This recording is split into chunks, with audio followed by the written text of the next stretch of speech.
Visa এবং ticket জটিলতায় মালয়েশিয়ায় যেতে না পেরে শাহজালাল আন্তর্জাতিক বিমানবন্দরে বিক্ষোভ চলছে। সেখান থেকে সরাসরি যুক্ত হচ্ছেন সহকর্মী মাহমুদুল হাসান নাজিম। নাজিম, কর্মীরা কি বলছে বিস্তারিত জানতে চাই আপনার কাছে। রেদওয়ান, আপনাকে অসংখ্য ধন্যবাদ। আসলে আজকে মালয়েশিয়াগামী যেসব শ্রমিকরা তাদের মালয়েশিয়া সরকার একটি আলটিমেটাম বেঁধে দিয়েছিল যে 31শে মের মধ্যে তাদের মালয়েশিয়া যাদের বৈধ ভিসা আছে তারা যাওয়ার জন্য, সেই আসলে বৈধ ভিসাধারী যারা আছেন তারা আজকে যাওয়ার জন্য কিন্তু আজকে এয়ারপোর্টে 2 দিন আগেও জমায়েত হয়েছেন।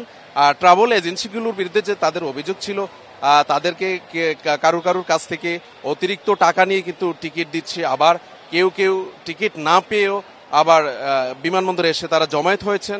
তাদের অভিযোগ হচ্ছে এখন তারা ট্রাভেল এজেন্সি তাদের যোগাযোগ না করেই তাদের সঙ্গে যোগাযোগ করছে না, পাশাপাশি তারা যখন টিকিটের জন্য নানানভাবে চেষ্টা করেন সেই টিকিট আসলে দিতেও পারছেন না, যেহেতু তারা অতিরিক্ত মুনাফার কারণেই কিন্তু তারা বেশি দামে কিছু টিকিট বিক্রি করছে।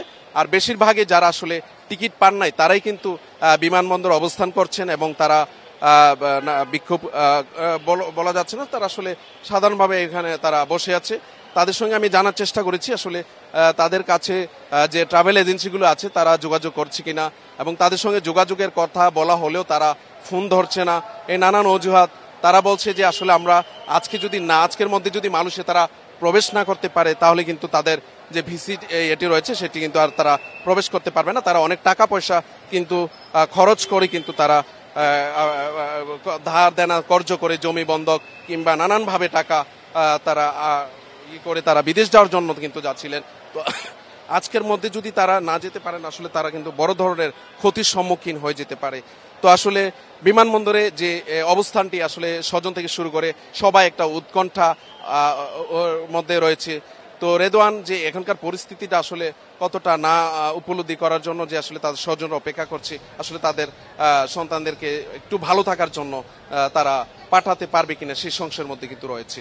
তো বিমানবন্দর থেকে আমার কাছে এই ছিল সর্বশেষ তথ্য। রেদওয়ান। জি, নিশ্চয়ই মাহমুদুল হাসান নাজিম। পরবর্তীতে প্রয়োজন আবারও আপনার সঙ্গে সংযুক্ত আমরা হতে পারি। ধন্যবাদ আপনাকে।